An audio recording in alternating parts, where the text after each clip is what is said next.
Hello, everyone. Thank you so much for tuning in to the very first podcast of Heal Through Feel. Today we are going to have Layla. She is my best friend, almost more like my sister. And we have known each other for many years. And so it's such an honor for you to be my first guest. Yeah, it is. It is amazing, actually. We are going to have so much deep conversations here today. Yes. Yeah. So just a little bit of background. Usually, anytime Layla and I get together, it's one of those things where we literally just go deep. There's no surface. Very deep. And we even earlier today when she got here, we were like just chatting, and I was like, "Oh, we have to save this for the podcast." Yeah. So I guess to start, I know you very well, but for the people that don't, tell us a little bit about yourself and your background, just like even how you grew up, and it's probably very different than most of us because you're from Brazil. Yeah, I am a Brazilian. Yeah, I am from Brazil. I live in the US for 14 years already. I am married. Actually, no, I live for 10 years. I'm married for 14. Um, and yeah, I came because, the man fell in love with the Brazilian. What could I do? I was like, okay, you fall in love with me. I fell in love with you too. Let's share this journey of life together. And here I am. I have three beautiful girls, an amazing husband, and an amazing life. I'm just enjoying life and enjoy the friends that I have and try to, live and learn one day at a time. That's all. Yeah. And I also have an amazing accent so people don't fall in love with me. Accents always get the people. Get They're like, it? I don't care how crazy you are, your accent. Yeah, Yes. you can get away with a lot of stuff. Oh, so yeah. it's good. Awesome. So tell me all about how you grew up in Brazil, because for me in America, I'm sure it was much different. Absolutely, for sure. Yeah, You so guys tell me. have, even if you are living not having such a good life, your parents don't have a lot of money, you still can enjoy so many things in here Yeah. that for us would be a middle class to have. Yeah. You guys' school are amazing, which this degree of, teaching we are gonna have in a private school in Brazil. Mm-hmm. And it was very good in a way. I always had a lot of friends, but I grew up poor. Mom was the one, helping the family, going out to work every single day to bring food to our table, and that was a way of her showing love for us. Yeah. So she was never very attached to, but we knew how much she loved us because we will always have the food at the table at the end of the day. Yeah. And I think that's why I grew up loving sharing food and being around people, right, and having friends over. Yeah, I think it's what she gave it to me. Yeah. And I try to give it to my friends as well. Yeah, you're really good at that. Yeah. I think that for me, I relate to that a lot in the sense of food brings people together. Yeah. Like, I think that the kitchen is always like the gathering place. The kitchen, It is. dining room, kind of depending on how things are. But It is. I always feel super welcome when I'm at your house. Yeah, thank you. That's so good to know because that's my goal. Yeah. Is always to make you guys feel like you guys belong there. Yeah. If I could, I would have people over every single day. I would cook every single day, but my husband was going to go insane. You know how he is very to himself when I am like open to everyone. Yeah. Come in. Oh, do you want to sleep over? Just sleep over. Yeah. Yeah. And isn't that interesting too? Because I feel like Richard is her husband, is such an introvert and you're such an extrovert. Yes. In the sense of he likes to kind of hermit and you enjoy that. Like it gives you energy to be around people. Yeah. And I think that we complement each other so well in that part because he doesn't like to go out. He doesn't have a lot of friends. His circle is the girls and me. Yeah.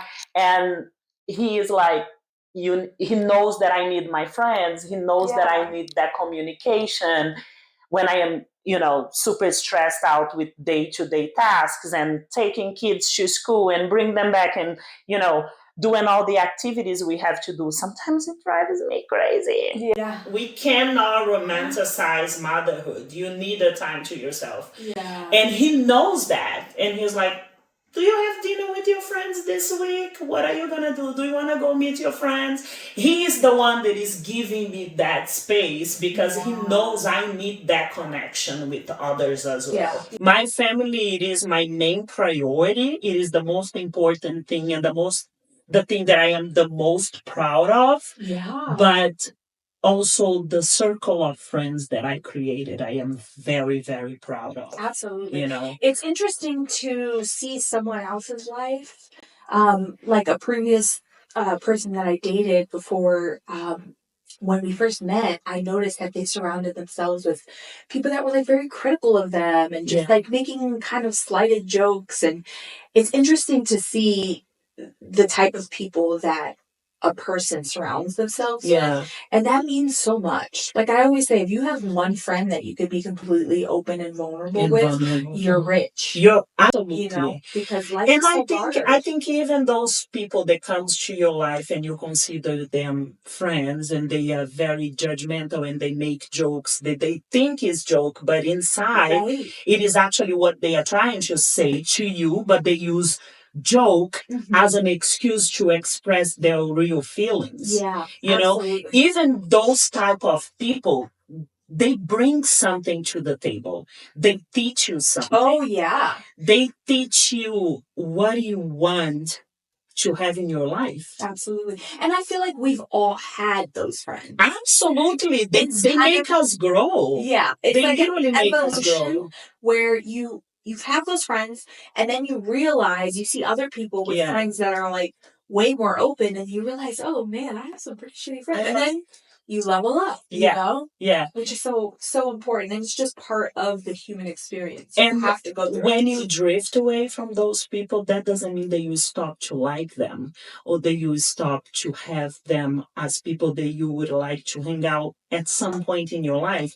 But you are just in a different level of knowledge of what you want, who you want to be, who you want to have around you. You know what I mean? So it's okay.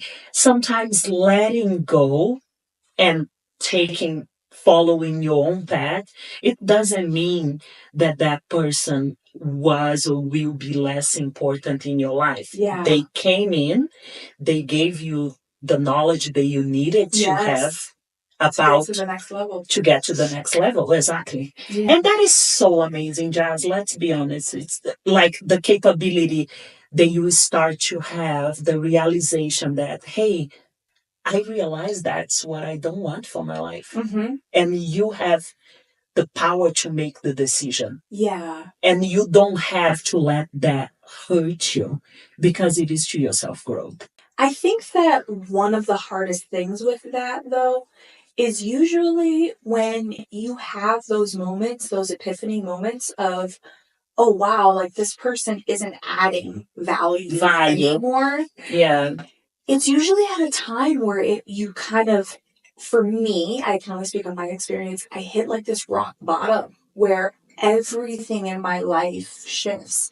Yeah. And I feel like I go through that a lot during the winter time. And I don't know if that's just kind of human nature or just my story, because I have had so many rock bottoms during winter time. I think it's everyone.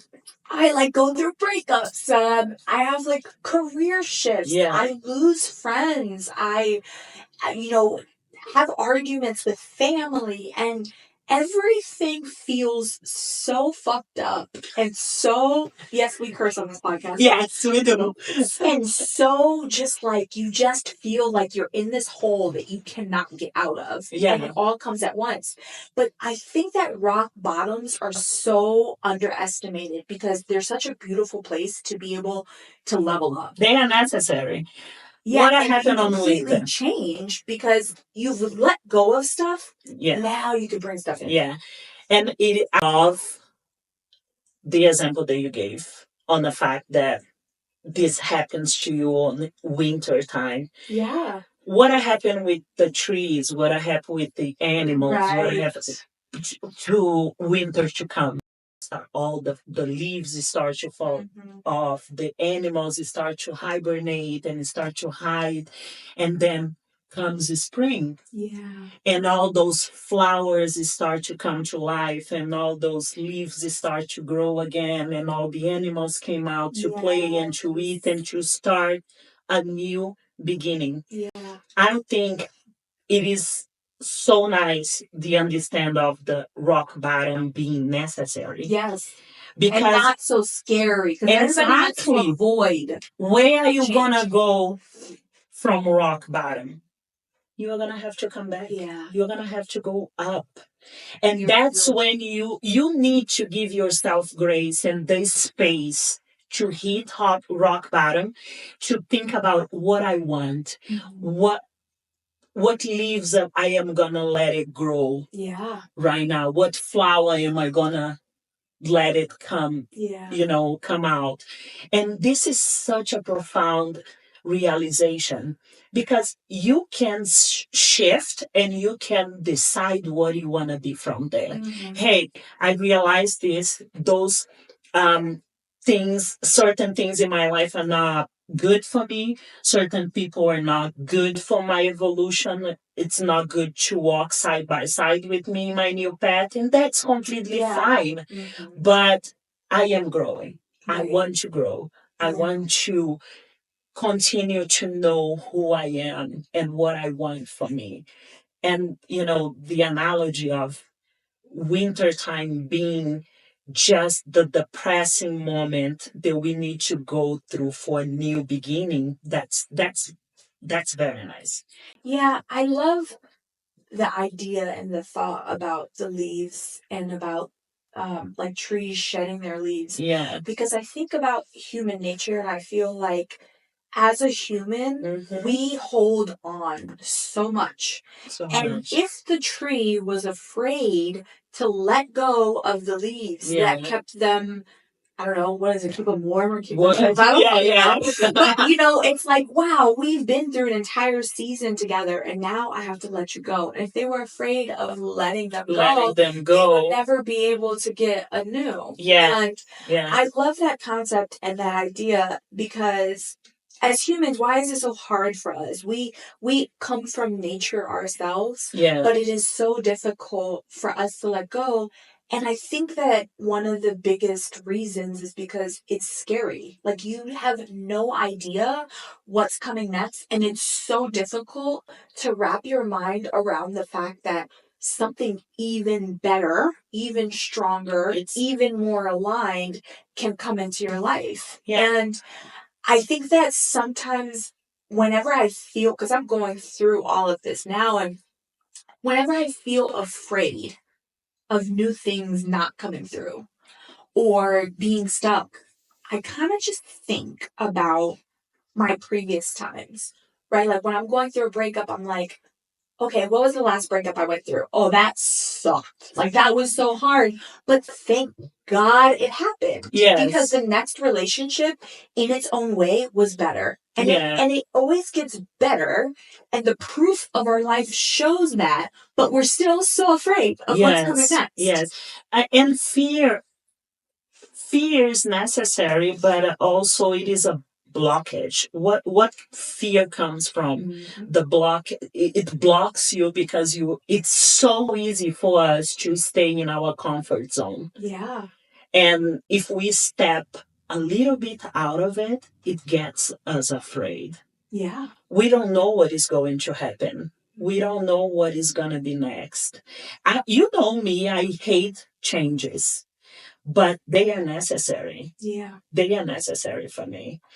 And it's so good, like you said, your relationships, you went through it and it was so hard for you, but you also harvest good things from a previous relationship. You learn so much about you, what I don't want in this person to be around me. Yeah. What, if you are not up to my level of energy, and if you are not giving what I am giving to you, it's not going to work. And I am very, very proud of you for that. because you realized, no, I cannot give myself this way if I am not having at least a 30-40%. Because relationship, truth to say, it's never 50-50. No, of course not. At my house, sometimes my husband is 90%, I am 10. Yeah. Sometimes I am 60%, he's 40. Mm-hmm. You know, of course, but we're human. we level the energy that each other need. Mm-hmm. And that's what is so good about it. It's that we are together, we know each other's flaws, and we don't judge each other by that. We try to make each other grow.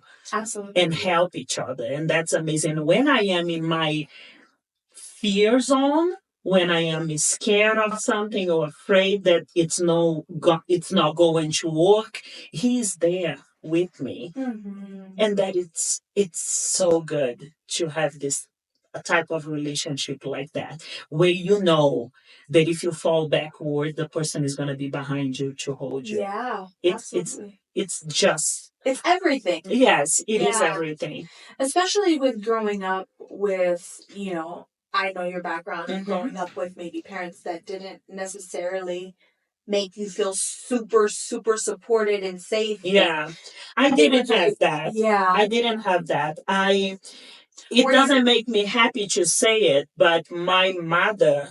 So my father left my mother I was 9 years old. Or even less than that. I don't remember very good. And my mom was the main provider.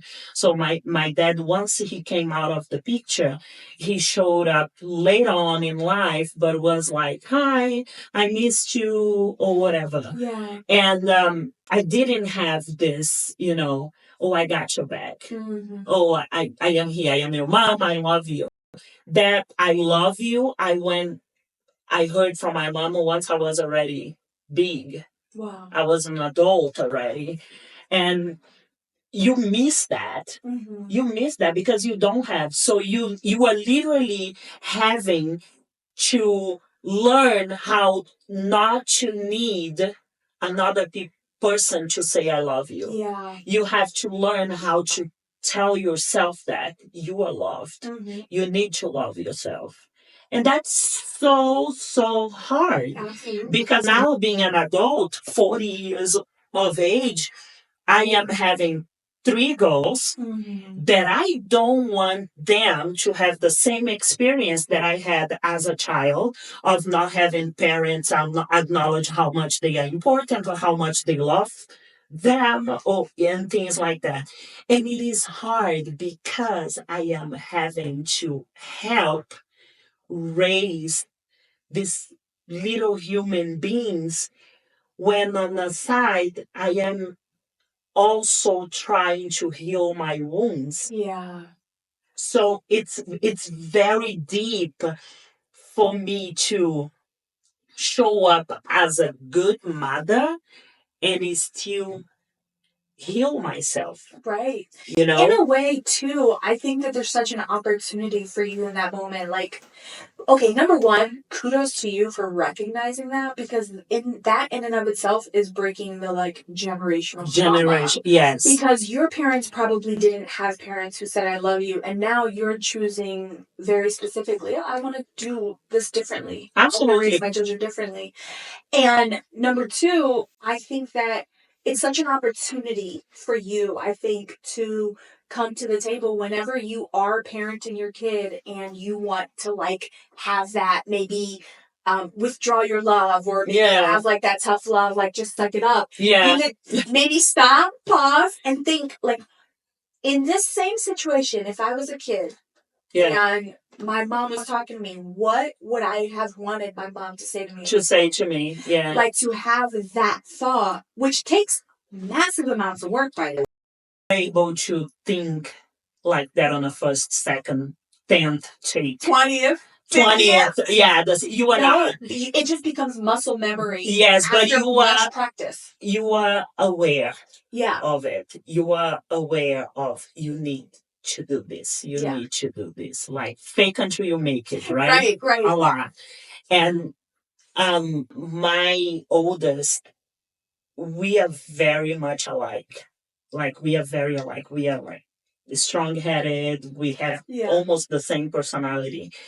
And I cannot say what would my mom do, because I know that what my mom would do, it's not something that I want to do as a mother. Right. So I have to identify within me what would I like my mother to do in this situation. Yeah.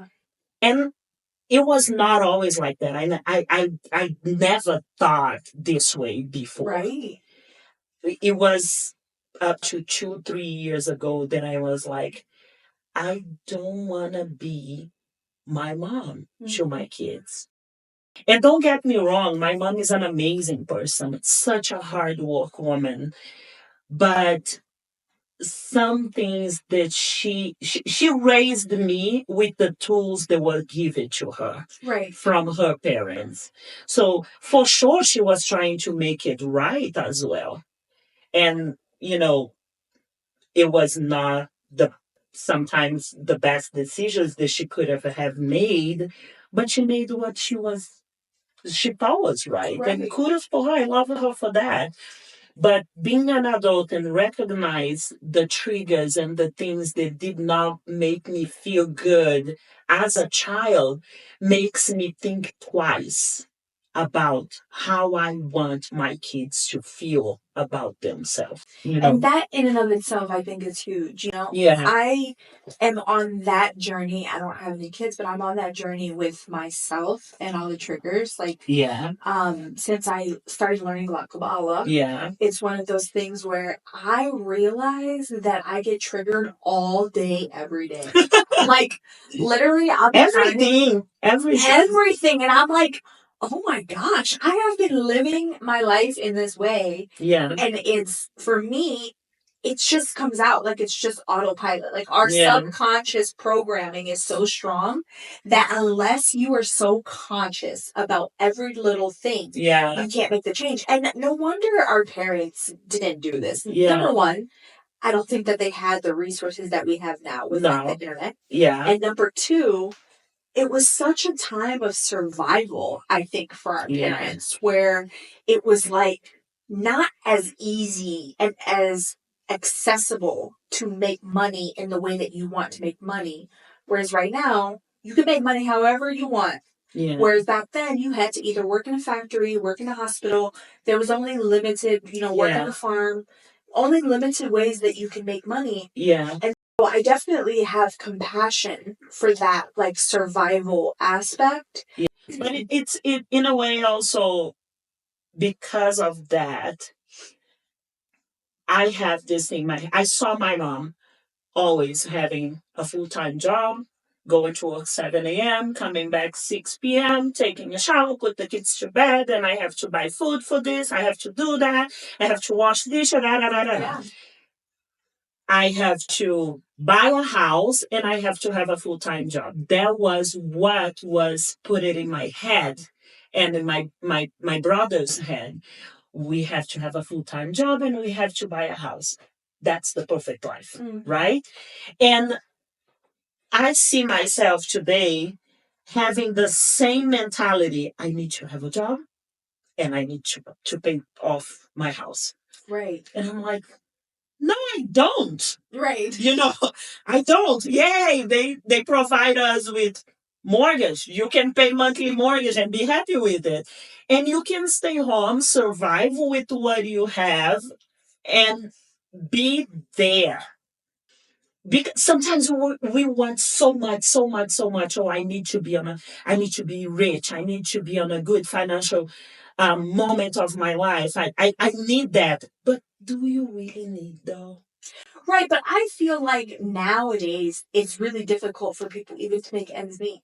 Yeah. I think that it's a very privileged thing to say, you can be there. That's like if you have two, like a husband and a wife. Yeah. Or a two-income household, then that's easier. But there's so many people, with how expensive everything is now, who don't have like the privilege of being there. Yeah. And yes, it's a lot easier because back then, like I said, most of the time you had to be at your job. At your job. Whereas now you have more remote work, or you can do gigs. You can work from home. You can do a lot of stuff. You can write letters. Yeah. You can do a lot. Yeah. Yeah. So I think that I just want to recognize that that is like a very privilege. It's a privilege. It's a privilege. And if you have that privilege, then that's great, and use it to your advantage, right? Yeah. Grow kids that are going to feel that love and feel that they always had somebody to be there, because I grew up the same way, whereas both of my parents were working, and my dad was an entrepreneur. Mm-hmm. He owned a store, and so I would come home from school. Sometimes I would go home. Sometimes I would go to my aunt's house. Sometimes I would go to the store because my mom was juggling getting me from school to wherever I need to be and then going to work. Yeah. And my dad worked early to late. I think he opened the store probably like around 7 or 9, mm-hmm. and he didn't close it till like 10. Yeah. So he was gone all day. Mm-hmm. And for me, I feel like I had programming of not really having a parent there all the time. Yeah. Or I just didn't know when or where I would be going. So I didn't necessarily have that like high level of security that I feel like a stay-at-home mother maybe has. And I decided to stay home. I always work in 2 jobs. I always had, but it was hurting me to a level of, I didn't see my kids giving the first step.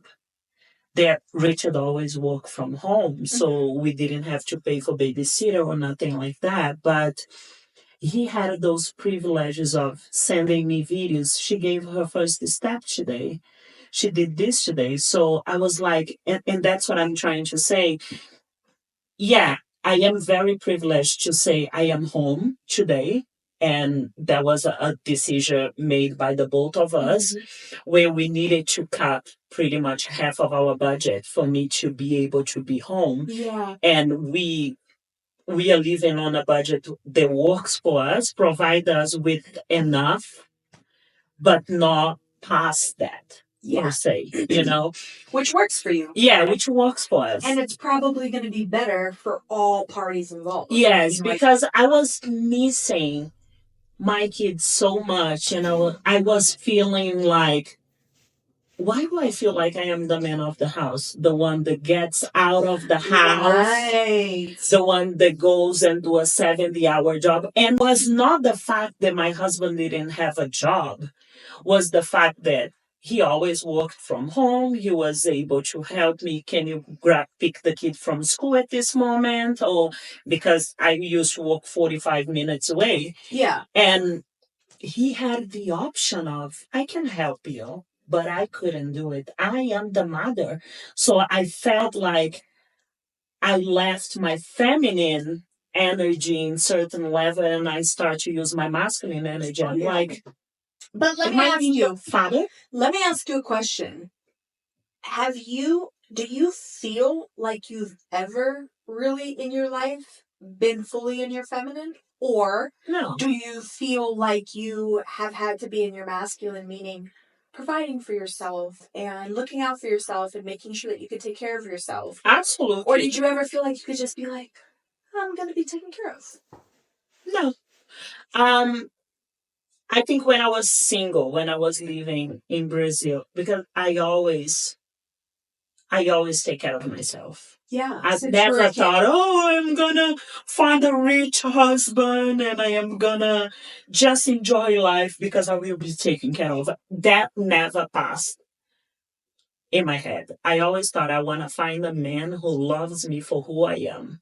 Yeah. And he's going to accept me. But I always had 2 jobs. I always was like rushing to things. I wanted something. I got it to myself. I never expect another person to do it for me. Right. Never. And so that was from when you were a kid all the way growing up. Until I met Richard. And then you felt like you were able to. And it's not that he had the money to afford that because, as you know, I married for love, not for money. Right. So I married a poor guy. But he's so incredible. But And I bet he's you're so like, amazing. yeah. And we build everything that we have together. So, but let me ask you. So, when is it that you felt, because when you got with Richard, yes, he was a provider, Yeah. and you felt safe, but it sounds like you never really stopped working. No. So you were still in your masculine. I was. When did you decide, if at all, that you wanted to step more into feminine? 3 years ago, when I Yeah. decided to quit my job Okay. and stay home, which I still doing my side hustles thing. I feel like I step into the masculine a little bit and then I come out and I'm Yeah. like, I am back to my feminine. You know what I mean? And how would you say that has changed your relationship with Richard in terms of like stepping into your feminine? Do you feel like he has stepped more into the masculine role? Yes. It is hard to answer that question because when we got together for the first time, I had 2 jobs and he had 2 jobs, and he still went at night to help me with my job. Wow. So he was always fully trying to provide for me, regardless of him being tired. He has 2 tests from his college and everything. He was always there. But I felt now, I feel like I am calmer. I feel like I can take a step back and trying to enjoy everything that we have together. Yeah. You know? You're able to like settle in more. Yeah. I think I am able to say, maybe I want to snuggle tonight instead of, um, trying to fix something or trying to go and find something else to do. Because you know me, I am always moving. I always want to do something. Nothing is enough. Yeah. And I was And like, where do you think that came from? I think it came from my mom. Because she was always moving? Always doing things, never was enough. So do you feel like you're not enough? Yeah, sometimes. That was a little bit of a heavy question there. But I asked that because sometimes I feel struggle with like I'm not enough. Yeah. Sometimes I feel like it, yes. Because, like we have been talking about, we are always looking for love. We are always looking for validation. We are always looking, and we are always looking on the outside, right? So that was how I was programmed to look on the outside. I need someone to validate what I'm doing. I need someone to see and acknowledge and, you know, say something nice about it. And I'm just learning that I don't need the outside validation. I am learning. I'm going through that process. I need to find this validation within me. And I know that, so like, I hear that, and that's a concept that's so broad, right? I feel like a lot of people wonder, okay, how are you doing that? Like, how do you say, okay, I need to get the validation from myself, and how do you actually accomplish that goal? Like, what steps have you been taking to try to feel like you were enough for yourself?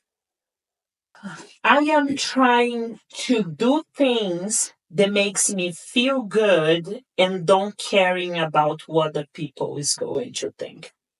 Like what? Give me an example. Like I'm saying no more often. That's a big one.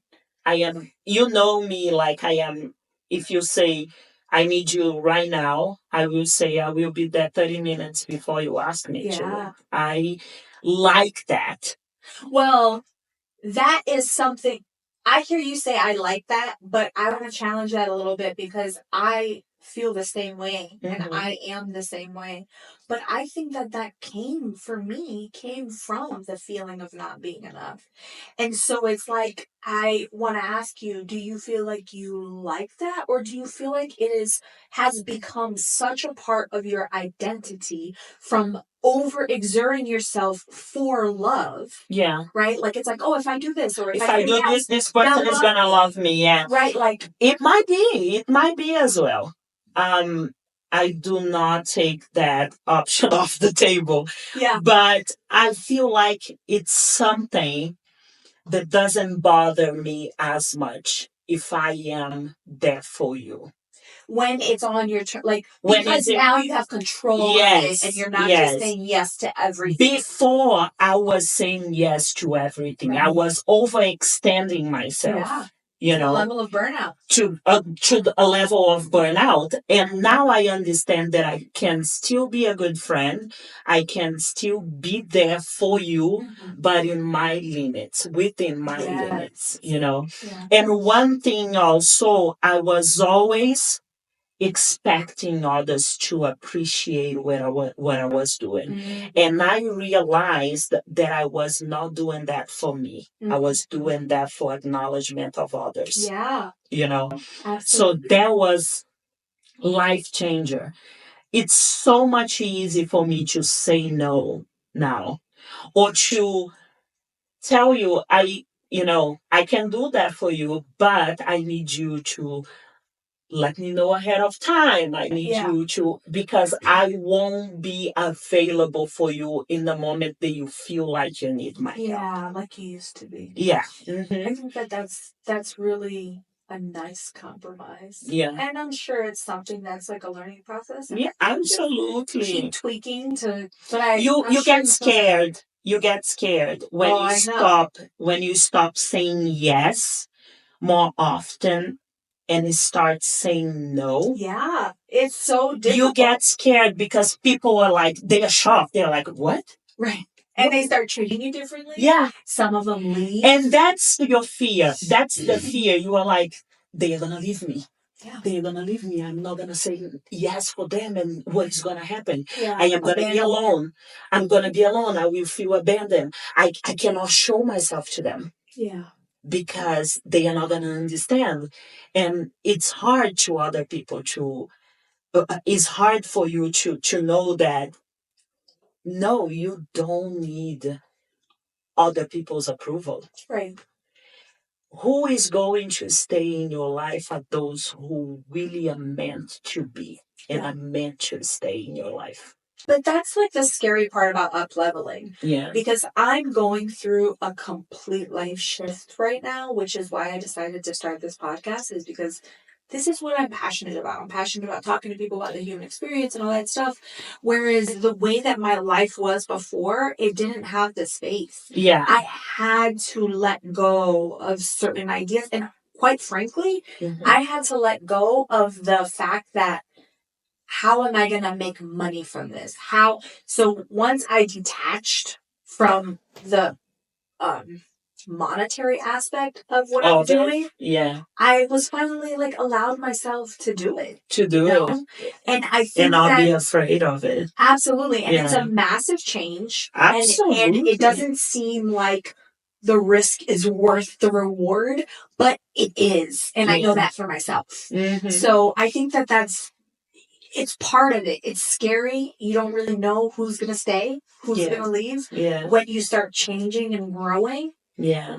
But I'm glad that you're doing that, because that's, for you, I mean, huge, I'm sure. Absolutely. And you know how much I like to give. Yeah. Like I always tell you, hey, need me 3:00 in the morning? I'll be there. Yeah. Call me, I'll be there. And for me and you, I feel like we know that we would never take advantage of each other. Exactly. Or ever want each other to overextend for any reason. So I think that's like special, right? Yeah. You have those friends where when they call you, it's because they really need you. They really need you. Yeah. And I am very blessed to have this group of friends that I'm like, I know you will take a bullet for me. Well, in a level. I was going to say, be careful with the bullet. Yes. I want to live with you. I don't want to die. Exactly. Let's say that if I kill someone, for sure you will help me to hide the body. Let's say that. We can't say that on the camera. So let's kind of talk about self-growth. We're both super passionate about that. Super passionate. And we've been learning a lot about Kabbalah too, which is a different topic for a different time. Yes. They talk about the concept of cocoons. Yes. About things that you you reincarnate to this life to learn about and to overcome. Yeah. And I know that I have quite a few cocoons that I have pinpointed, but I wanted to open up the floor to see if you have identified some of your cocoons and things that you were sent here to specifically work on, like some of the things that trigger you the most or that you feel have been a challenge in this lifetime. Patience. I am not very patient with a lot of things. I am not very. I wouldn't say emotional attachment, but I would say like I don't like too much hug. I don't like snuggles. I'm like, okay, there. Why do you think that is? I don't know, and that's what I'm trying to identify. Maybe it's rejection from my childhood, from my parents when I wanted to hug them, and they were like, "No, I am doing this or I'm doing that. I don't have time for this." Right. I don't know, but it is something that I really struggle with. Yeah. And it is so hard because I didn't choose to be that way. Sure. And I have to hear that a lot from my husband and from my kids. So I am learning how to shift that in a little bit because my 4-year-old comes to me and say, "Mom, I want to snuggle you." I don't have the guts of saying no, but my body is like, "Oh, I don't want to be touched." But my love is so bigger than everything that what I'm feeling at that moment that I'm like, "Yeah, come, let's snuggle." Yeah.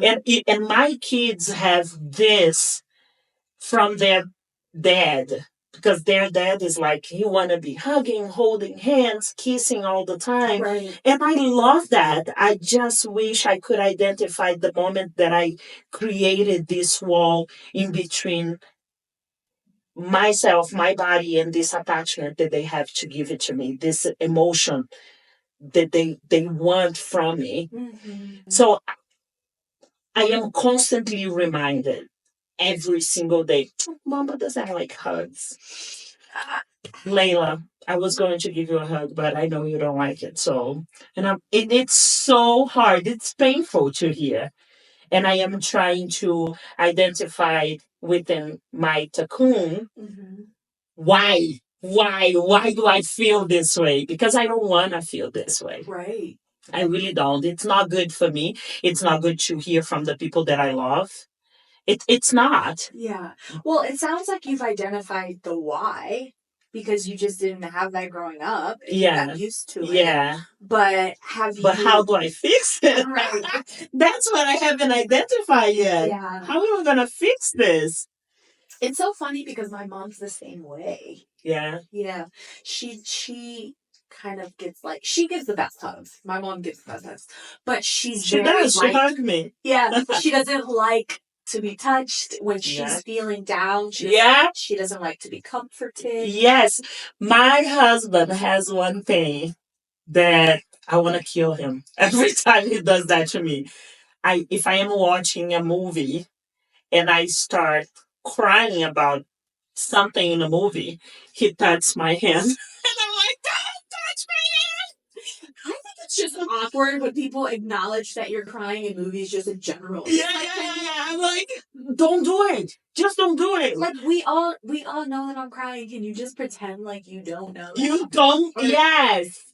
Like, but I feel like in the saddest moments of my life, I was the one who hold myself. So I didn't need anybody else acknowledge that for me. Mm-hmm. And I feel like I created this space for me, this little cocoon, this little shell where let me go through my emotions. Mm-hmm. I don't need you to acknowledge them. So I need to be in my own space, which I call my safe space. Mm-hmm. Because I feel like that if I open up and I let you in and I will count on you there comes my abandonment issues as well. I am afraid that you are going to know who I am. You are going to know the best of me or the worst of me. And maybe you decided to leave. And then I will stay there, still with my wounds and still with myself alone. So that's, I think I it's better for me not to share my emotions because it's going to hurt less if one day you decide to leave.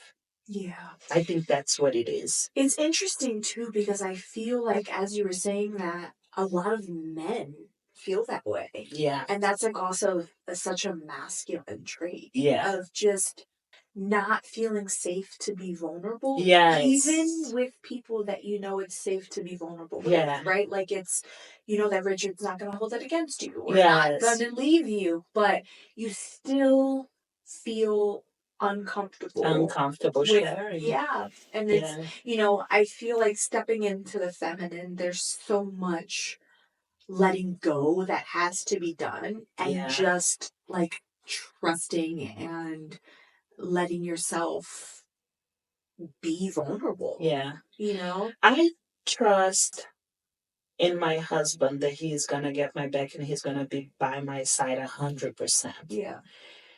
But I am still afraid of letting my guard down at some moments in a way like I need to be strong. And I know that he will be there. But I feel like I still have to have my safe space where I can protect myself against anything. Yeah. You know what I mean? I wish I could be way more open than what I already am, but it is a work in progress. Yeah. It's not going to happen, you know, that's true. that fast. I do also think, though, that it's necessary to, like you say, it's a work in progress and it's not going to happen that fast. Well, it's probably the most uncomfortable thing to practice, and it's probably something that you don't practice as much as you should. Yeah. Right? Like being like, okay, in this sad moment, because it's the subconscious mind. It's not any of our faults. Because I relate a lot to what you said, but it's the subconscious mind that's like safety. When you feel unsafe, it's like, what's going to keep me safe? Oh, me working through this on my own. Yeah. And it's not until you very specifically choose a different way. And that's so uncomfortable, especially when it's something as vulnerable as opening up or learning how to work through turmoil that you have going on with your life with someone else. Because until you're able to like be 100 unapologetic, or like, you know what, this is what I'm fucking going through. And I'm going to tell you, and he might love me less later, but I don't give a fuck. Like, it has to be that level of awareness within your body that, like, I'm going to push through and I'm going to tell you how I feel. And I'm going to let you sit here and I'm going to cry in front of you and I'm going to let you hold my hand. Yeah. It's going to be all very uncomfortable. Yeah. But just like anything else in life, once you do something once, twice, three times, it starts to become part of your reality. Yeah, comfortable. It's funny you say that. I was talking to a very good friend of mine last night. We were having this meeting at her house, and she told me that she's she is going to show up as she is, with her flaws, with her ups and downs, because she tends to close herself away from people when she feels vulnerable. She doesn't like to show herself because she has the fear that people is gonna go away and they are not going to accept her the way that she is. And then I sent her the podcast about the Kabbalah, and she was like, I need to get out of this cocoon. I realized that I am in such a protective and survival mode that I do not put my guard down and show myself to people.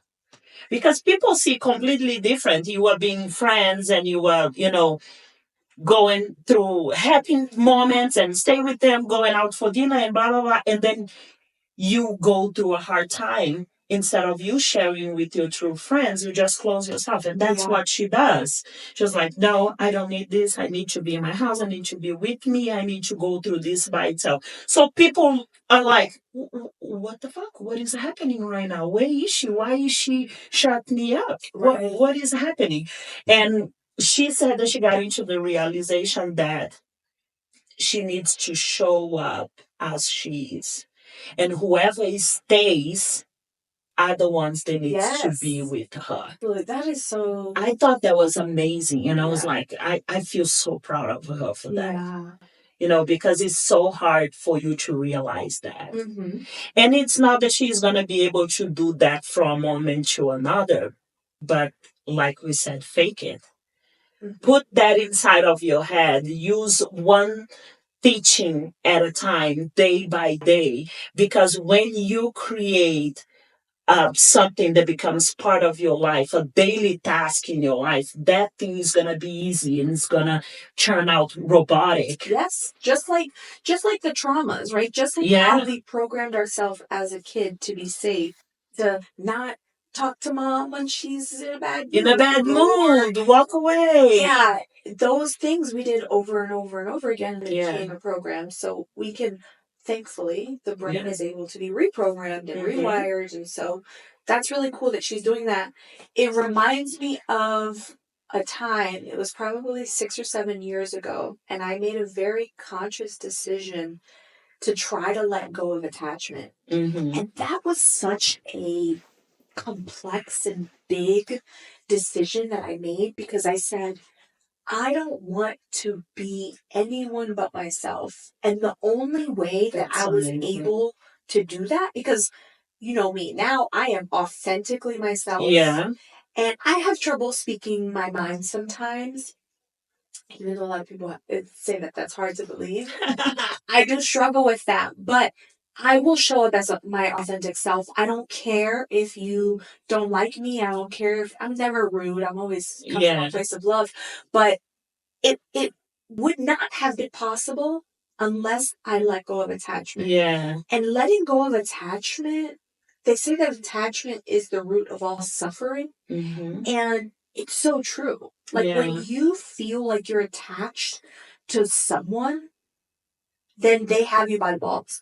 If you feel like you're attached to, how people feel, then they have you by the balls. If you feel like you're attached, preach. Like that's amazing. If you're attached to a car, if you get into a car accident, you're shattered, right? Attachment has so much control over you. And that's like the root cause, right, of why we are people that, or we act like people that we're not. We try to overcompensate because you're attached to a person or someone's feelings about you, or even a house, even a kid, right? Like when you decide to let go of attachment, you also, if you're a mom, have to let go of the attachment of a kid, because when they grow up and they go to college and they leave the house and you're still attached to them, the suffer will be so big. Not only that, but you don't recognize what you're putting onto them by being attached to them. They're like, oh, maybe I'll just go to college here so mom isn't so sad when I leave. Or you put that pressure, the responsibility on them as well. Right. And it's not only the responsibility that you're putting on them, you're literally shifting their path. Their path. Of what they should be or what they want to be. And maybe that ends up being they go to a community college here instead of going to fucking Yale. That's their potential. And they could have the cure to cancer, but instead they came here, so now they're working at a movie theater. That you grounded them to your needs, to your necessity. They are not putting themselves first. And it all comes from attachment. From attachment. Yep. Yeah. I agree. That was amazing, Jess. Yeah. Thank you for bringing that up. Of course. Yeah. I think that it's such a a pivotal thing for people to recognize and to start to shift, because it changed my life. Yeah. And it was difficult. How long we know each other, you also know that I say what I think as well. Mm-hmm. And sadly, sometimes I don't measure my words and it can come across as being mean, mm-hmm, or not having, you are heartless, you don't feel for others and this and that. That acknowledgement that I don't care. I will say what I think. Okay. Yeah. It doesn't matter. It's also very hard, mm-hmm, because people are not used to the truth. Yeah. It's so easy for, let's give an example, gossip, right? Mm-hmm. You have a friend and you really like that friend and you say something to that person and that person takes it in a bad way. Yeah. They are not going to talk to you, the confrontation of, hey, I didn't like what you say, that was right, not okay, but they will go behind your back and they will say to another person, right? Mm-hmm. Because that's the comfort. It is so much easier for them to discuss your action with someone else, yep, than bring it up to the table and discuss with you. Yeah. Right? It's human nature. It is human nature, exactly. And I totally disagree with that because I hold up to a certain level and then I'm like, I just need to say it. Right. And that's when I struggle because what I want to say comes out of a place of love. Uh-huh. But the words that's coming out of my mouth is going to be identified or understood by others as being rude, being mean, being heartless. Okay, I have two things that I'm going to say to that. Number one, it doesn't matter. You're not responsible for how they take your truth. Yeah. Right? Like, people are always going to respond in whatever way they're going to respond, but that doesn't mean you shouldn't express how you feel. Yeah. Right? Because you're not responsible for that. And the second thing is that you want to come from a place of love. Yeah. But you have to first find love in your heart for that person before you say it. Like this one here is the most important, because I understand exactly where you're coming from and I've been in those situations. Yes. If you feel, when you're thinking about talking to them, if you feel like upset in any way, shape, or form, you can't talk to them. You're not ready yet. So do you think that's my problem then? The question is going to switch to you now. Yeah. Do you think that's my problem when I tell you I can't talk to that person? I let it go and I detach from that person. Remember the talk that we had? So detaching from someone is your way of not solving the problem? Right. You're keeping yourself safe by ruining your relationship with someone else. If that person is important enough to you, then you have to speak about it. No matter how hard the conversation's going to be. See, and I have to open my mind to that topic because I see that completely different. I feel like I care enough about that person to accept that person. You're not accepting them that way, but I don't want to get triggered by that person anymore. And I just let them go. But you're not accepting them because you're pushing them away. Yeah. If you were accepting them, your relationship with them wouldn't change at all. At all. But if you see yourself holding back, not caring as much, not checking in on them as much, not blah, blah, blah, whatever it is that you do, you're ruining the relationship. You're sabotaging the relationship. And for somebody that the relationship's not that important and you're just like, psh, then great. But you have to give them a chance. Fear. But there comes the fear of it's not the right words that I am saying to express what I'm feeling. Then you're not ready to talk about it. See, but that journey of being ready to talk about makes me detach from that person. Because when will I be ready? When I am not going to feel hurt about that anymore? When and I work hard on that. I work hard on, I don't want to feel hurt. I don't want to feel like maybe I misunderstood. Maybe, No, you're making excuses for them. Maybe I misunderstood. You're making excuses. You won't know if you misunderstood unless you ask them. And that's the really hard part. If you decide you want to kind of push them away, that relationship will probably end up dissolving. Or you're going to build so much resentment that you blow up. And here's the thing, if the relationship is important enough, you have to talk about it. Otherwise, you're going to wake up when you're in your 80s and you're going to be like, I don't have anybody. yeah. Because you push everybody away to keep yourself safe. It doesn't keep you safe. It keeps you from discomfort. Yeah. Because that's all it's keeping you from. An uncomfortable conversation. And I'm sure you've had many uncomfortable conversations with your husband. Oh, absolutely. I've had many conversations with you guys. Yeah, but you know that he's not going to leave you. So that's why it's safe to talk about that. Yeah. You have to be completely willing and understand and accept the fact that if you talk to somebody about something that's bothering you, they may leave you. Yeah. And if that's your biggest fear of people leaving you, then it's going to be super, super, super hard. And the way that I have kind of dealt with this and learned is if I am still mad at them, upset with them, I can't talk to them. So what I do is I think about all the positive of that relationship, and I think of all the good, and I think of how much I love them, and da da da da. And then I come to terms with the fact that I may lose them. Yeah. And I detach from the idea that they're going to be okay with it or that they're not going to be okay with it. And I just leave it open. And then I go and I, just from a place of love, like you have to preface it not of, you hurt me when you said this, this, this. It has to be like very, I want to talk to you about something that's very hard for me, and I feel super vulnerable talking about it. And I went back and forth on whether or not I should talk about it, and I decided that our relationship is important enough that I would like to. So I just want to say that because this is going to be really difficult for me to say, and it might be difficult for you to hear. And this is what it is. You know, when you preface it like that, it can kind of allow them to put their guard down a little bit. Mm-hmm. And your voice might be cracking and you might be fucking nervous, and they're probably going to be nervous, like, what is she going to say? To listen to it. Because no one likes to be criticized, right? But imagine all the conversations you've had with your husband.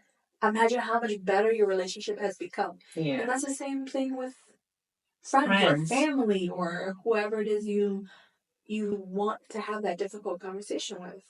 Because I noticed throughout my life and, with experience with people that I had, with friends that I noticed that it's very easy for me to detach completely. Yeah. That person will no longer, I choose to make that person no longer exist in my life.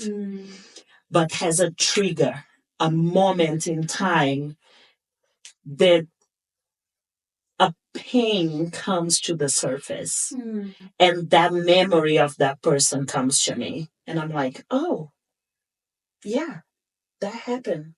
You know what, I am hurt by that. Still, why am I still hurting by that? And I think I just have to come to terms with, I can't do that. I need to acknowledge and talk about it. Yeah. Because I feel that some of those relationships that I detached, I let go, it's going to come to my life when I am 80 years old and I still will think about it because I did not solve that in the moment that I had to. And it's never too late. I know. And also it's like, I say, oh, I forgive. I forgive what that person did to me. It's fine. But you remember and hurt. And you're like, I never forgave that person. Yeah. I never. If I forgave, it shouldn't hurt, and it still hurt. Yeah.